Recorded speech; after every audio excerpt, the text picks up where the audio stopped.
Bienvenue à tous à l'Église Destinée. Nous allons entrer maintenant dans la présence de notre Dieu Tout-Puissant. Tu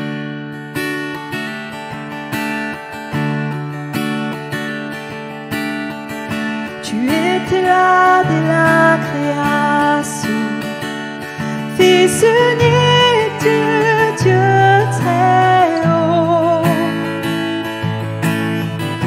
Le mystère de ta gloire révélé en toi, Christ notre Seigneur. Oh, ce nom est si merveilleux, oh, ce nom est si merveilleux, le nom de Jésus-Christ mon roi. Oh, ce nom est si merveilleux, sa beauté sans pareil. Oh, ce nom est si merveilleux, le nom de Jésus.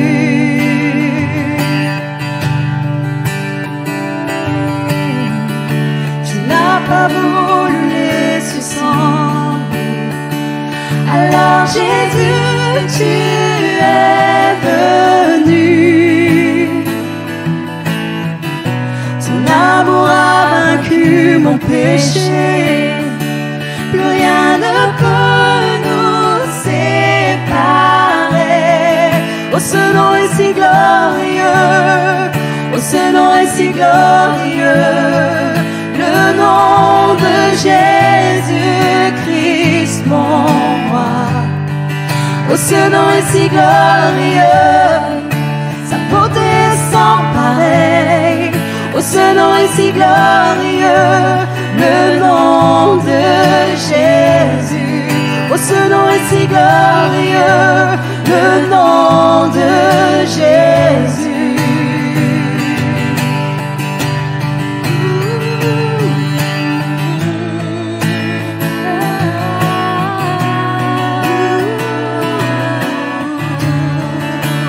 La terre a tremblé, le voile s'est déchiré, les armes la mort et le péché. Les cieux chantent ta gloire, l'écho de ta victoire, car tu es le roi ressuscité. Tu es sans rival, tu es sans égal, Dieu tu triomphes à tout jamais. À toi le règne, à toi la gloire, car ton nom surpasse tout autre nom. Tu es sans rival, tu es sans égal, Dieu tu triomphes à tout jamais. À toi le règne, à toi la gloire, car ton nom surpasse tout autre nom.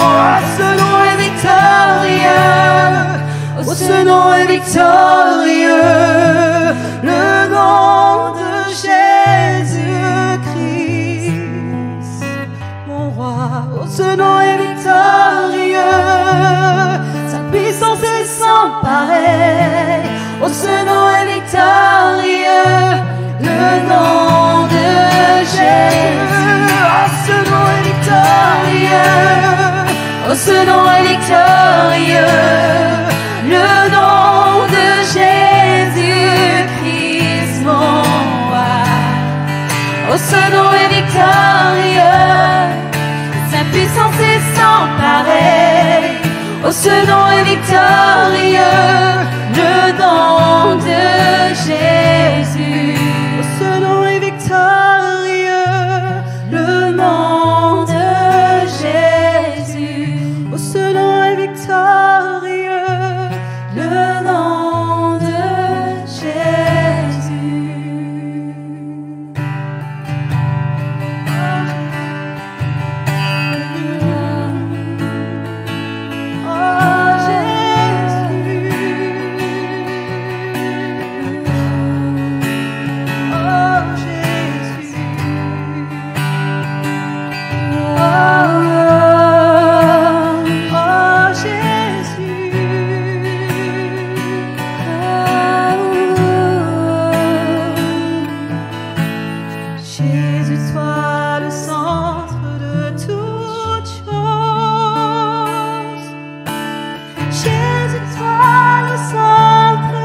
soit le centre de toute chose,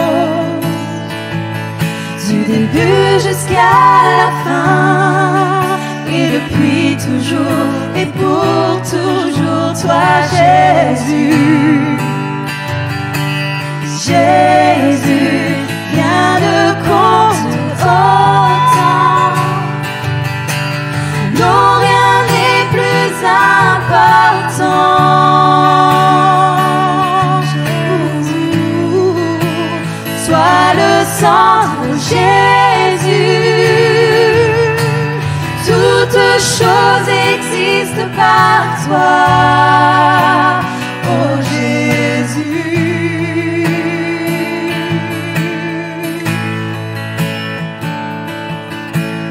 Jésus, sois le centre de ma vie. Jésus, sois le centre de ma vie. Du début jusqu'à la fin, et depuis toujours et pour toujours, toi Jésus. Jésus, sois le centre. Jésus, sois le centre de ma vie. Jésus, sois le centre de ma vie. Du début jusqu'à la fin, et depuis toujours et pour toujours, toi Jésus. Jésus, rien ne compte autant. Non, rien n'est plus important.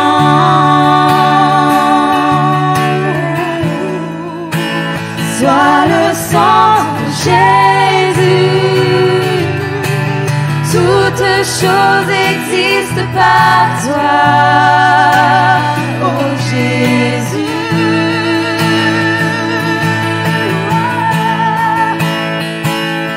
De mon cœur et jusqu'aux cieux, sois le centre, Jésus. Tout est pour toi, oui, tout est pour toi seul. De mon cœur et jusqu'aux cieux, sois le centre, Jésus. Tout est pour toi, oui, tout est pour toi seul. De mon cœur et jusqu'aux cieux, sois le centre, Jésus. Tout est pour toi, oui, tout est pour toi seul. De mon cœur et jusqu'aux cieux, sois le centre, Jésus. Tout est pour toi, oui, tout est pour toi seul.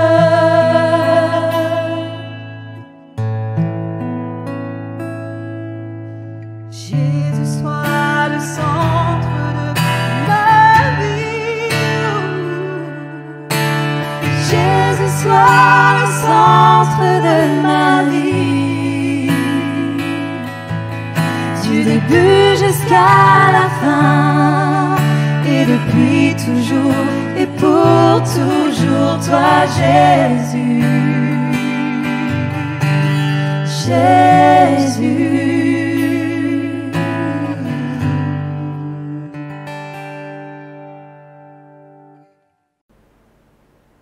Bienvenue à toutes et à tous. Merci de me recevoir derrière votre écran. Merci de prendre un temps pour juste être à l'écoute des Écritures, de la parole de Christ. Comme il est dit dans la parole de Dieu, la foi vient de ce qu'on entend vient de la parole de Christ. Donc je prie que la parole de Christ puisse venir édifier votre foi, vous fortifier, vous donner sa paix, vous consoler, vous édifier dans le nom de Jésus. Avant donc de vous partager le thème de ce message, j'aimerais vous partager ce qu'on a vécu avec l'Église destinée la semaine dernière en rencontrant un frère qui se nomme Michel Varton. C'est l'ex-directeur de l'association Portes Ouvertes, donc différent de l'église Portes Ouvertes à Mulhouse. L'association Portes Ouvertes s'occupe surtout de l'église persécutée dans le monde.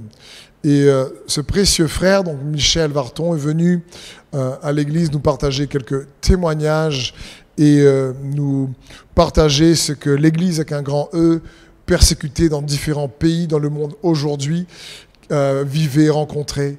Et j'ai été tellement bouleversé, touché, interpellé, challengé par certains témoignages et certaines difficultés qu'on a pu voir et entendre, en tout cas par le partage de Michel Varton, que je me suis dit, Seigneur, dans la prière, mais quel est le secret qui fait la force de la foi de mes frères et de mes sœurs qui, aujourd'hui, ont des difficultés ou une persécution intense contre leur propre corps, contre leur vie, contre leur famille. Et quelle est la mentalité ou la manière de penser qui leur permet de traverser une adversité intense, des souffrances difficiles? Il y aurait plusieurs éléments de réponse. Mais dans mon moment de prière avec le Seigneur, ce qui est venu dans mon cœur, il y a bien une chose que je me suis rendu compte à l'écoute de tous ces témoignages, c'est qu'ils avaient les yeux fixés sur la récompense à venir. Ils ont les yeux de leur cœur fixés sur la récompense à venir. C'est comme si ils ont une confiance inébranlable en une récompense ajournée. Si tu préfères, une récompense différée. Une récompense qui leur sera remise plus tard.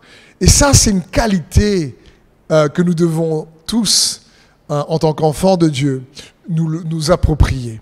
Parce que la Bible dit que la foi, c'est de croire que Dieu existe et qu'il récompense ceux qui le cherchent. Sauf que cette récompense, ou si tu préfères, cette rétribution, elle arrive en général pas de manière instantanée. Elle vient après coup. Parfois, par sa grâce, bien sûr, la rétribution se voit sur terre, mais cette rétribution sur terre n'est même qu'une partie ou qu'un aspect de la rétribution, de la récompense qui nous sera accordée dans les cieux auprès de Christ Jésus, notre Seigneur. Et cette qualité, cette résolution est importante en réalité, pas uniquement même pour un chrétien, mais pour un être humain. Pourquoi ? Parce que nous vivons aujourd'hui dans une société où on a tendance à, bien sûr, vouloir tout maintenant, gratuitement et de manière facile. C'est un peu ça. On pense que, voilà, aujourd'hui, l'homme en lui-même aime la facilité, aime que ce soit fait rapidement, aime que ce soit fait bien et de manière facile. Mais on se rend compte que dans la vie, la réussite ou ce qu'on veut entreprendre et lorsqu'on veut que ce qu'on a entrepris réussisse, c'est un peu plus compliqué que cela. Et donc j'aimerais vous encourager à comprendre que cette qualité est essentielle. Par exemple, lorsque quelqu'un veut réussir dans le sport, ça prend du temps de devenir bon, même si tu as du talent dans un sport. Ça demande du travail, ça demande de l'effort. Et quelque part, la rétribution de ton effort, elle est différée. Quand quelqu'un, par exemple, fait de la musculation, c'est pas tout de suite qu'il a le résultat qu'il aimerait avoir. Même si quelqu'un veut faire un régime dans sa santé ou dans son corps pour perdre du poids, c'est pas tout de suite qu'il a le résultat. Le résultat est quelque part remis à plus tard, c'est différé. Et même dans les relations, dans le cadre du mariage par exemple, lorsque un couple veut un mariage fort, c'est un dur travail. Et on ne change pas ni l'homme ni la femme tout de suite d'un coup. Ça prend du temps. C'est quelque chose qui se travaille réellement dans le temps. Et un autre exemple encore, souvent on voit auprès de conseillers financiers, lorsqu'il y a des personnes qui te conseillent pour avoir du patrimoine ou investir, te dit que ça prend du temps, on te dit qu'il ne faut pas penser à ce que l'investissement rapporte tout de suite, il faut comprendre que cette rétribution financière ou ces intérêts vont rapporter dans le temps. Donc c'est quelque part, il est important en tant qu'homme de réaliser que la rétribution ajournée, la récompense différée si tu préfères, ben c'est une qualité qu'il est bon pour nous de nous en emparer, surtout en tant qu'enfant de Dieu, parce que la foi, encore une fois, c'est croire que Dieu existe et qu'il récompense ceux qui le cherchent. La foi également, c'est tout simplement une assurance réellement ferme, en un espoir d'une récompense qui va arriver plus tard. Et c'est aussi important, vous et moi, d'avoir cette résolution dans notre vie. Pourquoi ? Parce que je me suis rendu compte que beaucoup de problèmes viennent de notre incapacité à ajourner des récompenses. En réalité, beaucoup de problèmes ou de difficultés dans notre vie, parfois, pas tout le temps bien sûr, mais beaucoup, certains problèmes viennent du fait qu'on n'est pas capable d'ajourner une récompense. C'est pour ça que c'est une qualité importante, surtout dans la foi, parce que tu vas voir, reste avec moi, tu verras encore dans ce message, je crois que Dieu va t'encourager pour que tu puisses t'approprier cette qualité, parce qu'en gardant la foi est attachée une rétribution différée, qui est remise à plus tard, mais qui te sera remise quand même. Je vais t'encourager à croire cela. Est-ce que ça t'est déjà arrivé, par exemple, de te demander pourquoi Dieu nous fait attendre? Moi, c'est quelque chose qui... Mais c'est une question que je me suis déjà souvent posée en me disant, Seigneur, mais pourquoi tu nous fais attendre? Excusez-moi. Et j'aimerais vous aider, au travers de sa parole et de ce message, à attendre. Parce que personnellement, moi, je n'aime pas attendre. J'ai rarement rencontré, ou peut-être jamais, rencontré quelqu'un qui me dit, tu vois, moi, Steve, qu'est-ce que j'aime être patient. Qu'est-ce que j'aime attendre? J'aime, tu sais, quand je prie, que Dieu ne répond pas tout de suite.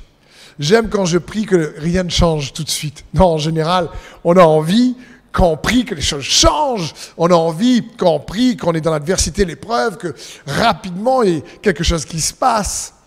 Et pourtant, l'expérience même de la foi nous montre que ce n'est pas le cas.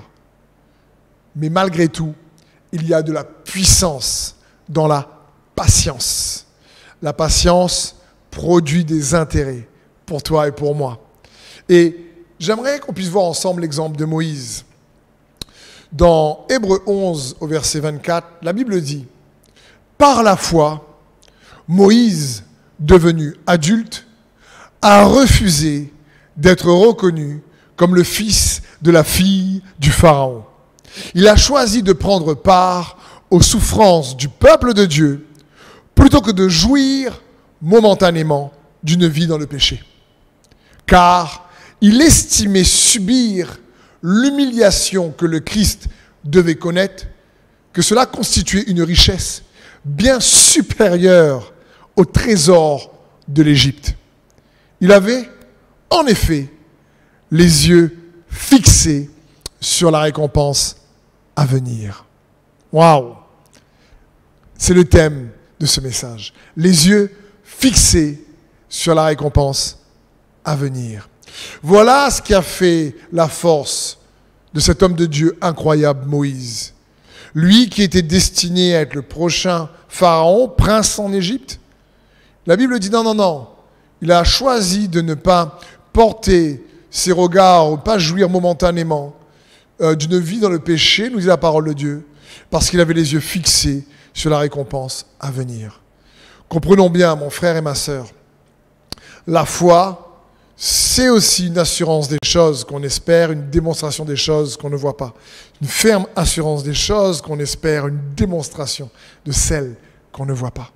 C'est ça, Moïse avait les yeux fixés sur la récompense à venir. Et j'aimerais te dire, peut-être que là, aujourd'hui, derrière ton écran, tu ne vois pas les circonstances changer. Tu as prié, tu as jeûné, tu as fait ce qu'il faut. Et pourtant, pour le moment, je dis bien, pour le moment, tu ne vois pas. Et j'aimerais t'encourager, à l'image, à l'instar de Moïse, à garder tes yeux fixés sur Christ Jésus. Pour ne pas oublier qu'il est l'auteur et le consommateur de notre foi.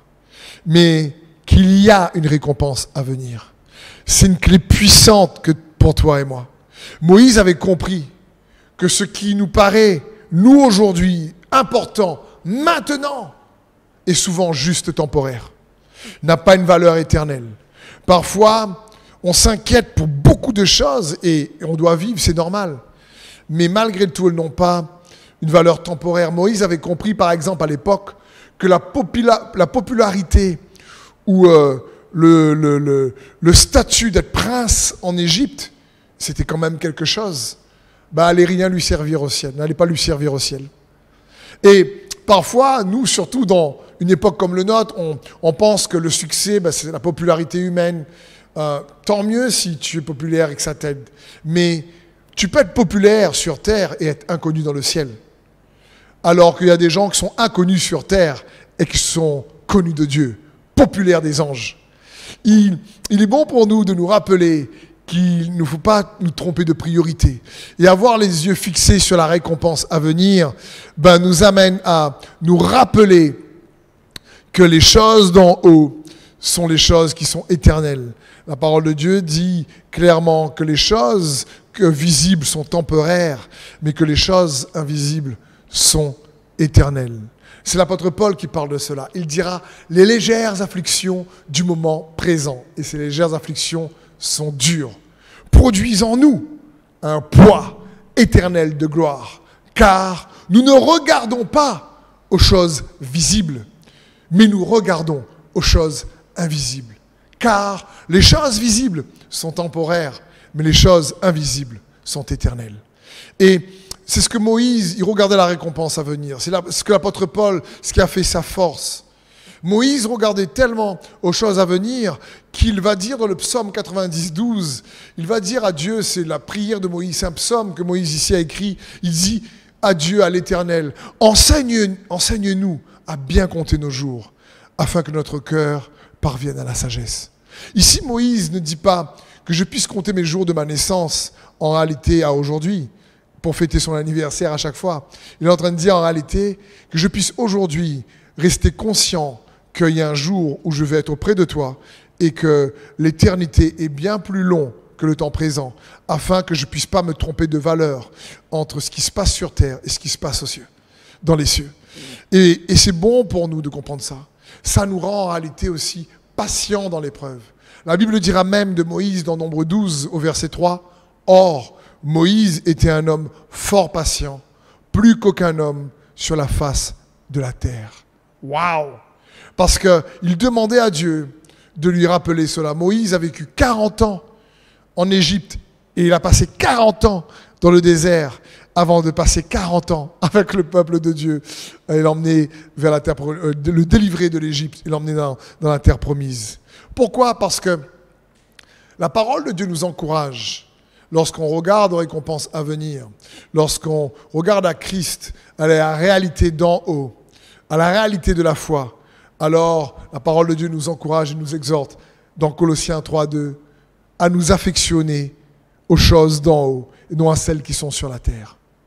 Et on est bombardé dans les publicités, la télé, des choses qui nous encouragent à nous affectionner des choses sur la terre. Donc permettez-moi, au cours de ce court message, de vous encourager ces quelques minutes à vous affectionner des choses d'en haut.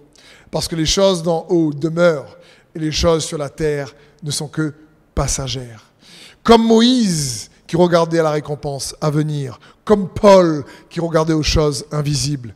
Quand on s'affectionne des choses d'en haut, alors cela vient changer notre perception du temps. Je vous garantis, ça change notre perception du temps. Quand la Bible dit « attachez-vous aux choses d'en haut », autrement dit, cela signifie « et vis ta vie terrestre à la lumière de l'éternité ». Mais concrètement, ça veut dire quoi? Ça signifie « vis ta vie terrestre en restant conscient que ce que tu vis sur terre, va produire un bénéfice dans le ciel. Ce que tu vis sur terre, par la foi en Jésus-Christ, va rapporter des intérêts, une rétribution, une récompense à venir, c'est sûr. Vivre à la lumière de l'éternité change la perspective du temps terrestre. On ne voit pas l'adversité pareille. On ne voit pas les difficultés pareilles.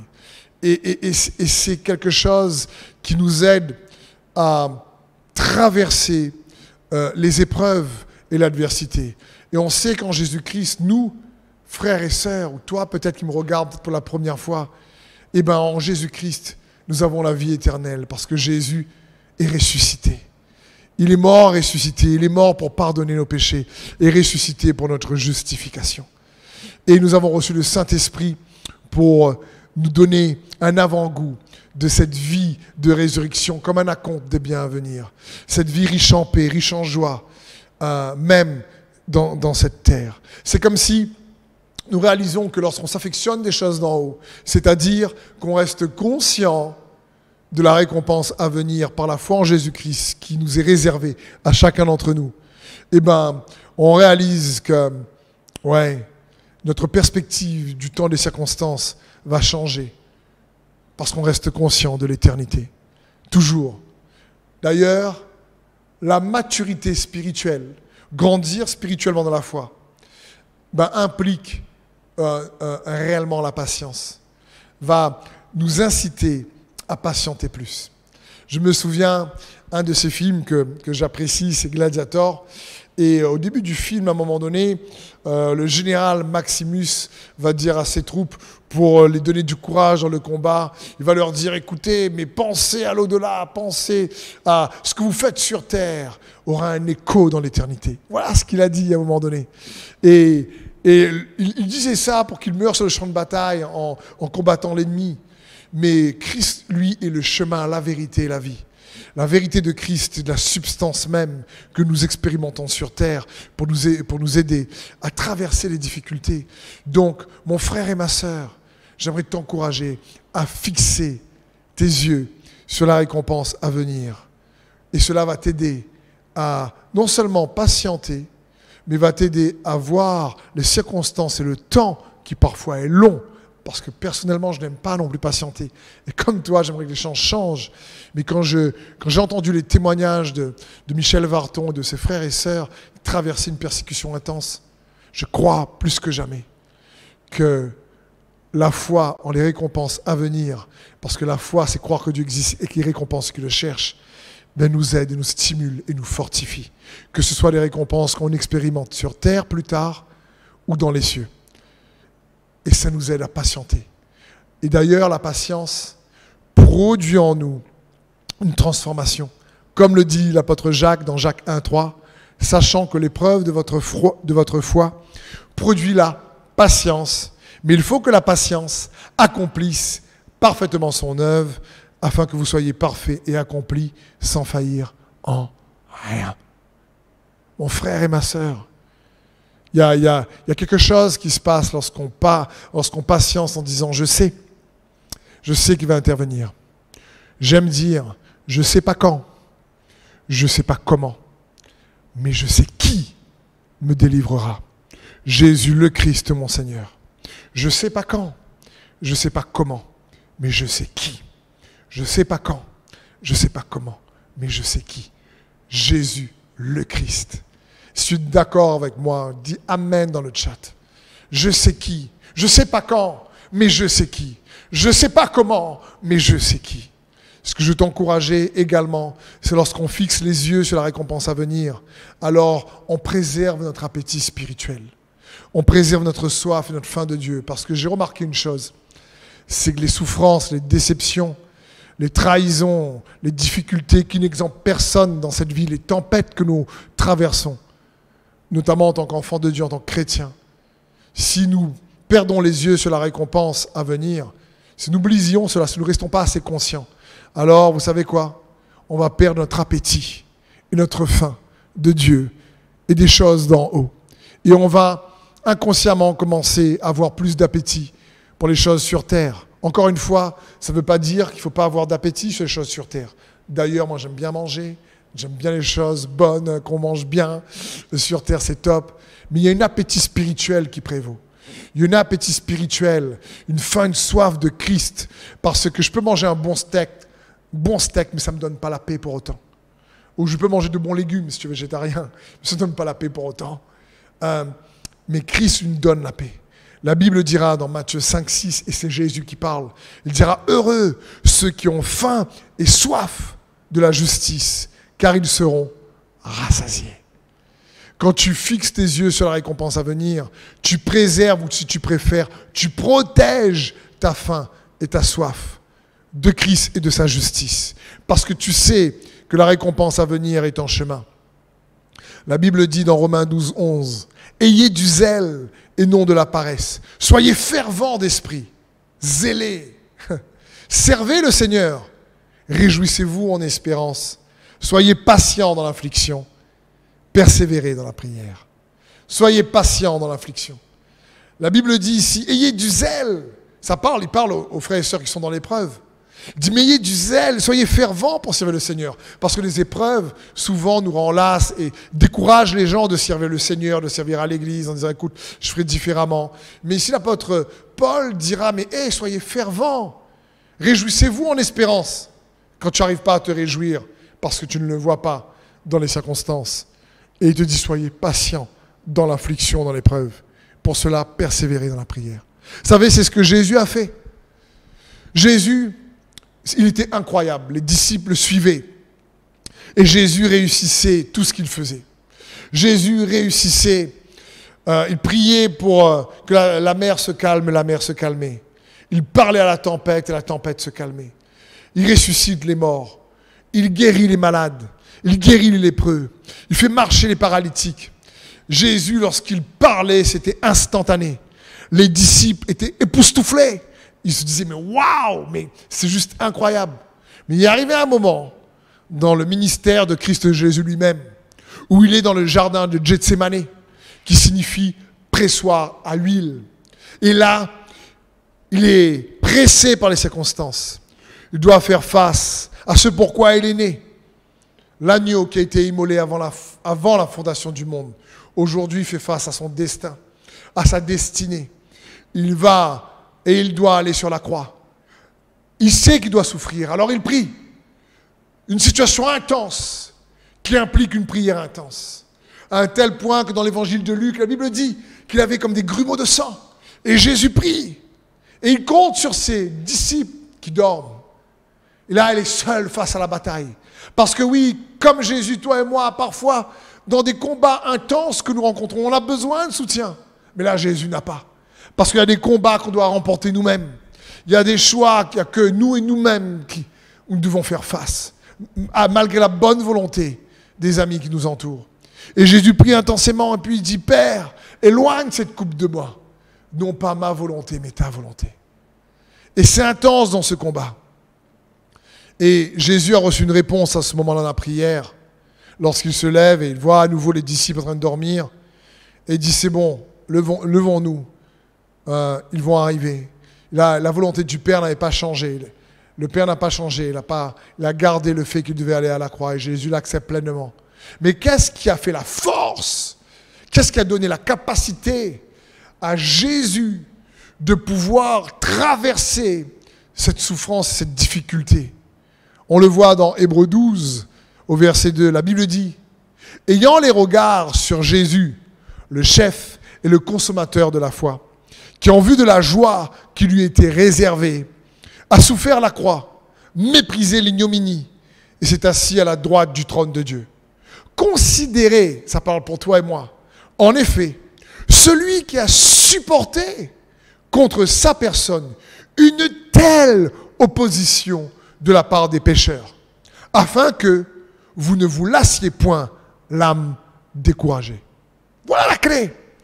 Ici, l'auteur de l'épître des Hébreux nous donne la clé pour ne pas nous lasser l'âme découragée. Il dit, regarde à Jésus, fixe tes yeux sur Jésus, regarde, considère Donc, comment il a dû supporter l'épreuve? Comment il a dû supporter l'opposition? Comment il a dû traverser la souffrance et les tempêtes lorsqu'il a dû endurer la mort sur la croix? La Bible dit qu'il a vu la joie qui lui était réservée. Moi, mon frère, ma sœur, il a vu la joie qui lui était réservée. Et moi, je veux te dire, est-ce que toi, tu vois la joie qui t'a été réservée? C'est bien une chose qui m'aide dans ma vie chrétienne face aux difficultés, c'est ce passage où j'attends le jour, un jour devant Dieu, où je vais entendre ses paroles par sa grâce, où Dieu va dire, bon et fidèle serviteur, rentre dans la joie de ton maître. Voilà la récompense également pour chacun d'entre nous, parmi tant d'autres. Rentre dans la joie de ton maître. Jésus a vu la joie qui lui était réservée. Et la Bible dit, regardez à Jésus. Et Moïse lui-même avait les yeux fixés sur la récompense à venir. Jésus avait les yeux fixés sur la joie à venir. Et mon frère et ma sœur, je veux t'inviter à avoir les yeux fixés sur la joie à venir, les yeux fixés sur la rétribution à venir, les yeux fixés sur la récompense à venir. C'est ça aussi la foi. Parce que Dieu ne t'abandonne pas. Il est là avec toi. Et il ne veut pas que nous puissions avoir l'âme découragée parce que tous nous rencontrons sur cette terre des tempêtes, des difficultés. Personne n'y échappe. Et le découragement frappe à la porte des cœurs de chacun d'entre nous. Surtout les enfants de Dieu. La déception, les incompréhensions, les relations qui décevantes pour chacun d'entre nous. Et là, je veux juste... t'amener à te rappeler, malgré tout cela, en Christ, il est avec toi, il est l'Emmanuel, il veut te prendre par la main. Combat les bonnes batailles. Ne laisse pas juste ce qui est temporaire sur terre venir prendre toute ton attention. Mais comme dit la parole de Dieu, affectionnez-vous des choses d'en haut. Ne te trompe pas de bataille. Sélectionne tes batailles. La foi, c'est le bon combat de la foi. Et s'il y a un bon combat, il y a un mauvais combat. Parfois, les gens peuvent avoir un combat pour être populaire, un combat pour avoir un succès sur terre. Merci Seigneur pour ces choses-là, si c'est ton cas. Mais il y a des choses qui sont éternelles et qu'il faut aussi se battre pour. Bats-toi pour cultiver et préserver ta faim et ta soif de Dieu. Bats-toi pour être proche de lui, par exemple. C'est ça le combat de la foi. Bats-toi pour rester intime avec Dieu. Bats-toi pour rester intègre et honnête le plus possible face aux tentations de la vie. Bats-toi pour garder espoir. Bats-toi pour toujours croire que la récompense est à venir. Bats-toi pour ne pas laisser tes peurs te dominer, par exemple. Et Jésus a dû se battre lui-même, un Gethsémanée, pour préserver la relation d'amour qu'il avait avec le Père. Et je veux t'encourager pour cela. Ça me fait penser également à cette autre histoire dans les évangiles de ce jeune homme riche qui vient voir Jésus et qui lui dit, écoute, moi j'aimerais avoir la vie éternelle. Et Jésus lui dit, écoute, honore ton père et ta mère, et etc. Et là il dit, mais j'ai fait ces choses. Alors Jésus lui dit, écoute, vends tes biens et suis-moi. Et à ce moment-là, il part tout triste. Et Jésus lui dit, mais vends tes biens pour pouvoir avoir un capital dans le ciel. Et je crois que ce que Jésus voulait juste mettre l'accent, c'est qu'il voulait dire à ce jeune homme, écoute jeune homme, c'est bien de t'affectionner, de réussir humainement, c'est pas une mauvaise chose, mais j'aimerais t'encourager aussi à réussir spirituellement et à emmagasiner, à t'enrichir, à avoir un capital dans le ciel. On voit ça dans Matthieu 19, 21, dans la Bible du semeur, où la parole de Dieu, Jésus lui dit, alors tu auras un capital dans le ciel. Ça parle, Jésus voulait lui dire, tu sais quoi ? Quand je te vois, tu es vraiment un jeune homme super. Et je vois que tu as du succès humainement. Et c'est top parce que tu as fait des bonnes choses. Tu as une mesure de sagesse qui t'a aidé. Mais n'oublie pas aussi de t'amasser un capital dans le ciel. Et il est bon pour nous de se rappeler. Parce que lorsqu'on également fixe nos yeux sur la récompense à venir, on s'affectionne des choses d'en haut. Qu'est-ce que cela va nous aider? Pas uniquement à préserver notre faim, notre soif, et nous permettre de traverser les difficultés, ça va nous permettre de collaborer avec la justice de Dieu. Dans Jean 8, 50, Jésus dit, non, je ne recherche pas la gloire pour moi-même, mais c'est un autre qui s'en préoccupe. Il me rendra justice. Quand on parle de rétribution, quand on parle de récompense, en réalité on parle de justice également. Jésus dit, vous savez quoi? Je ne veux pas me défendre moi-même parce que vous me maltraitez verbalement. C'est un autre qui s'en préoccupe et il me rendra justice. Quand tu te rappelles que Dieu lui-même est avec toi, l'Emmanuel, et qu'il récompense ceux qui le cherchent, alors tu te rappelles également qu'il te rendra justice. Mon frère, ma sœur, Jésus se préoccupe de toi et de moi. Garde la foi, même si c'est dur. Peut-être que tu as besoin d'une guérison depuis longtemps et que ce n'est pas arrivé. Peut-être que tu as besoin d'une réconciliation. Peut-être que tu as besoin d'une percée. Peut-être que tu cherches un travail depuis un moment que tu n'as pas eu. Peut-être que tu recherches quelqu'un, tu es seul, célibataire depuis longtemps et ce n'est pas arrivé. Mon frère, ma sœur, malgré tout, regarde à Jésus. Il est celui qui rétribue. Il fera justice. Il se préoccupe de toi. Jésus savait que le Père se préoccupait de lui. C'est pour ça qu'il dit, c'est un autre qui s'en préoccupe et il me rendra justice. Et encore une fois, peut-être que tu ne sais pas quand cela va arriver et tu ne sais pas comment cela va arriver. Mais tu sais qui s'en préoccupe. Qui s'en préoccupe et qui te fera justice, qui rétribuera. Job le savait lui aussi. Isaïe 58 nous dira lui ceci, au verset 8. Alors, comme l'aurore jaillira à ta lumière, ton rétablissement s'opérera bien vite. Oui, alors la justice marchera devant toi et la gloire de l'Éternel sera à l'arrière-garde. Qu'est-ce que cela signifie? Que tu fais confiance toujours dans le Seigneur et que tu gardes les yeux fixés sur la récompense à venir. Alors la justice, la rétribution sera devant toi. Et tu sais, quand tu vas expérimenter cette rétribution, qu'est-ce qui sera derrière toi? Qu'est-ce qu'on verra aussi derrière toi?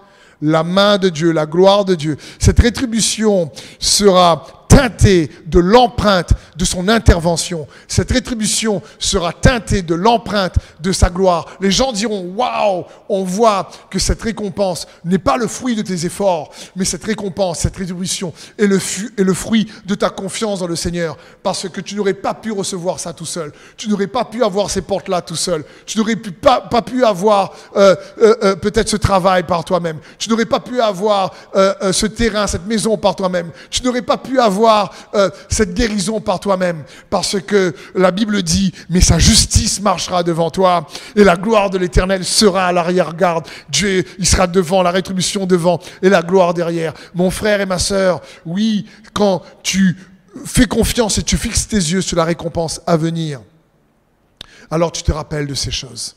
Que ce soit sur terre ou dans les cieux, ça va venir.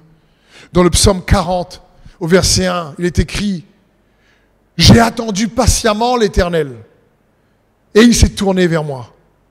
Oui, il a écouté mon cri. Mais il a dû attendre patiemment. Il a dû attendre patiemment.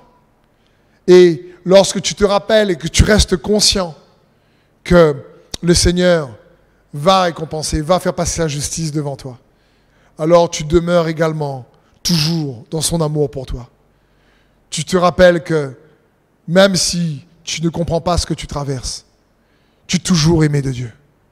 Et quand tu restes et que tu te rappelles que tu restes conscient que tu es aimé de Dieu, alors tu interprètes les noms d'aujourd'hui différemment. Tu sais que le nom de Dieu aujourd'hui, ça signifie non, pas maintenant. Non, pas encore. Non parce que c'est pas bon pour toi. Non parce que j'ai mieux pour toi. Non aujourd'hui pour un plus grand oui demain. Tu te rends compte que oui, c'est un bon papa. Comme avec mes enfants, quand surtout ils étaient plus petits, ils voulaient manger des sucreries constamment. Je dis non, c'est pas bon pour les dents. Non, c'est pas bon de manger trop de sucreries. Parce que c'est pas bon pour la santé, par exemple. Donc il faut gérer. Mais il a envie, il veut parce que c'est bon à son palais. Et nous, parfois, on a envie des percées et on demande à Dieu et il nous dit non, on ne comprend pas. Parce qu'on trouverait plus logique que la situation, qu'on ait une guérison plus vite, qu'on ait une situation qui se résorbe plus vite. Mais mon frère, ma soeur, on n'a pas tous les tenants, les aboutissants. Sur terre, on ne connaît que partiellement. C'est pour ça que par la foi, nous devons fixer nos yeux sur l'auteur, le consommateur de notre foi, en considérant lui-même comment il a traversé les difficultés afin de nous en inspirer et de ne pas les traverser avec l'âme lasse et découragée. Mais que nous puissions regarder à la récompense et à la joie à venir, parce que sa justice marchera devant toi et la gloire de l'Éternel derrière toi, parce que Dieu ne t'a pas oublié. Il désire que tu réalises que des fois, Dieu ne nous aide pas tout de suite, parce qu'il va nous aider mieux plus tard.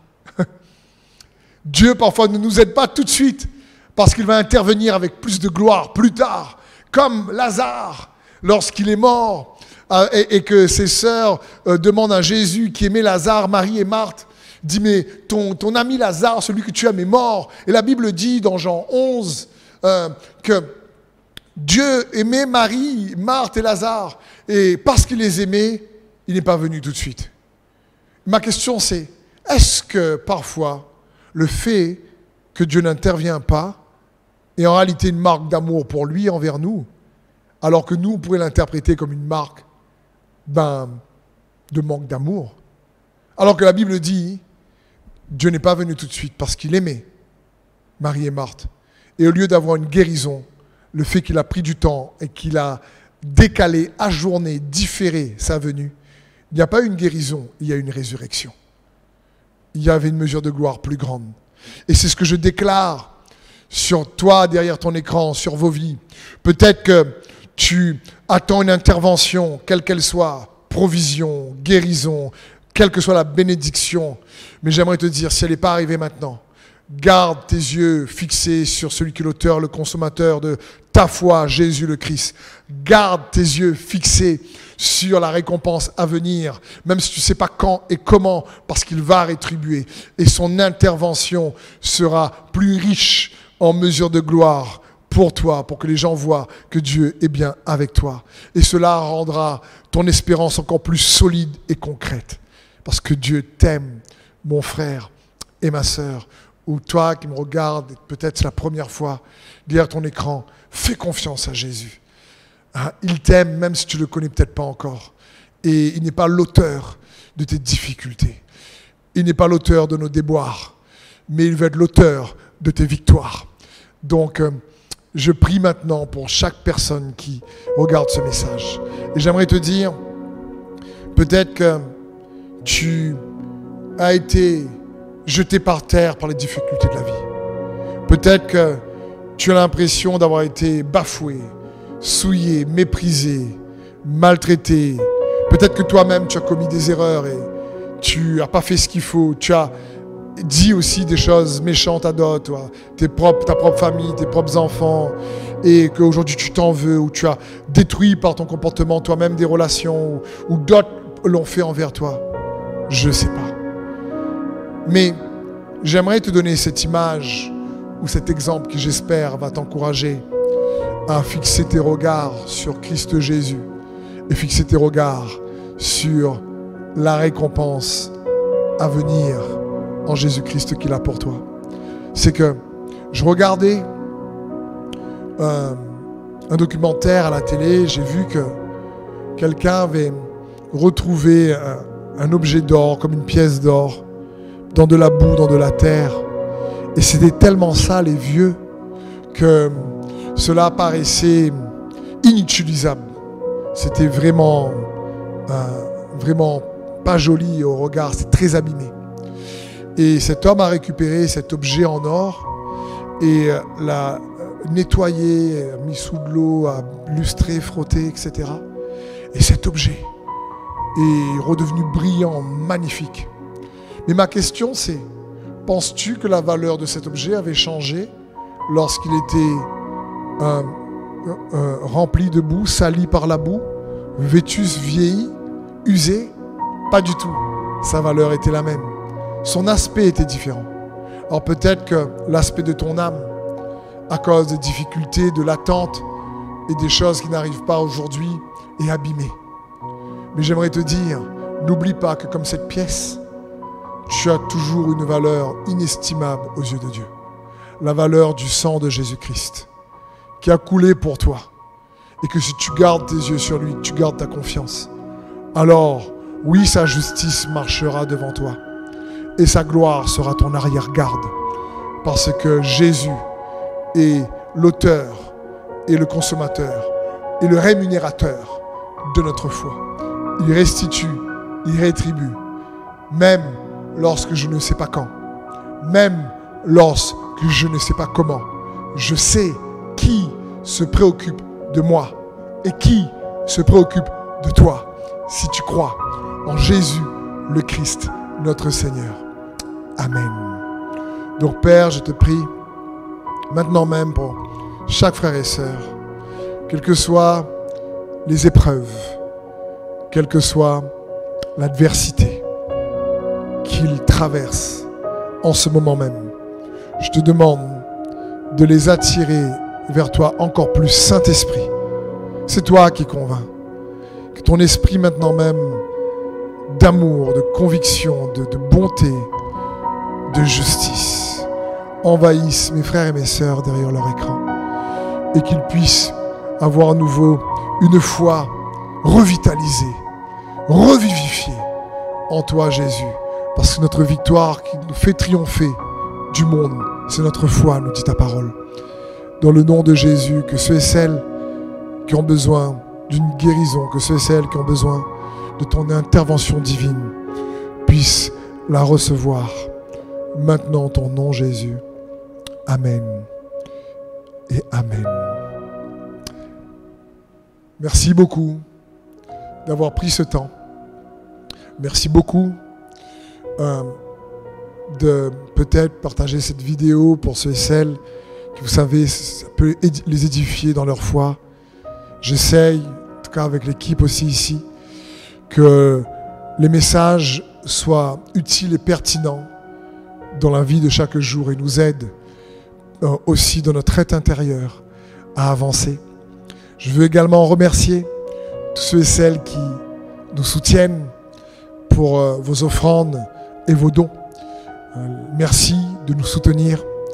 Vous avez sur votre écran affiché jeveuxbénir.com et merci à ceux et celles qui, même parfois, nous aident. Vous n'êtes pas forcément à la Réunion, même de loin, vous nous aidez.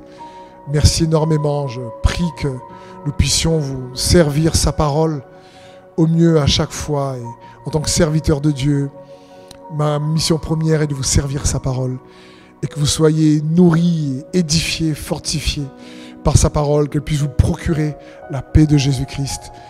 Et donc merci à chacun d'entre vous. Je prie toujours pour ceux et celles qui sont dans des difficultés financières, que celui qui multiplie les pains et les poissons, que celui qui est capable de pourvoir à tous nos besoins, avec gloire et selon sa richesse en Jésus-Christ, comme nous dit la parole, soit votre portion, et que nous puissions entendre des témoignages de son intervention de manière spectaculaire dans le nom de Jésus-Christ. Amen.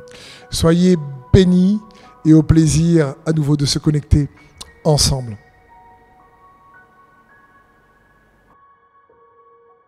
Bienvenue à tous à l'église Destinée.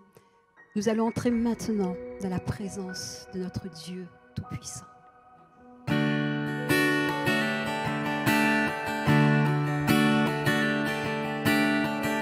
Tu étais là dès la création, Fils unique du Dieu très haut.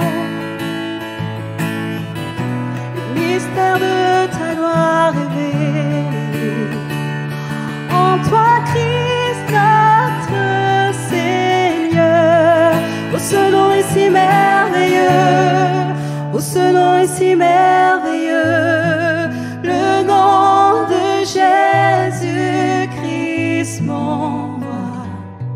Oh, ce nom est si merveilleux, sa beauté est sans pareil. Oh, ce nom est si merveilleux, le nom de Jésus.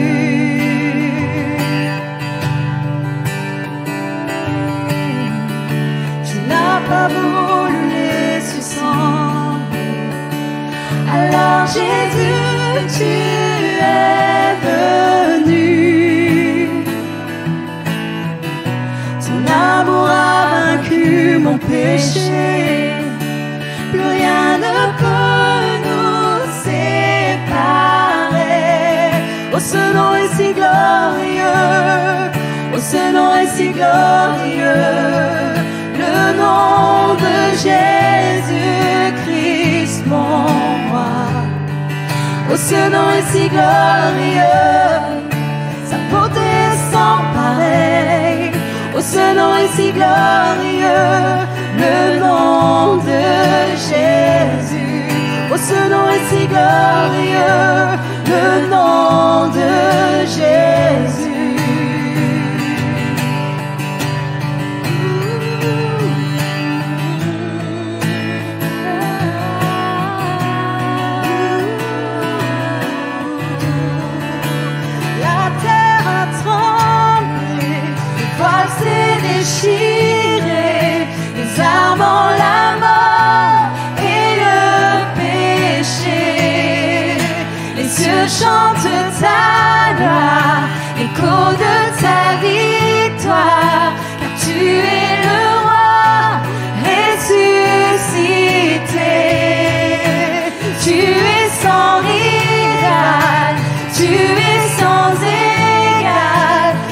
tu triomphes à tout jamais.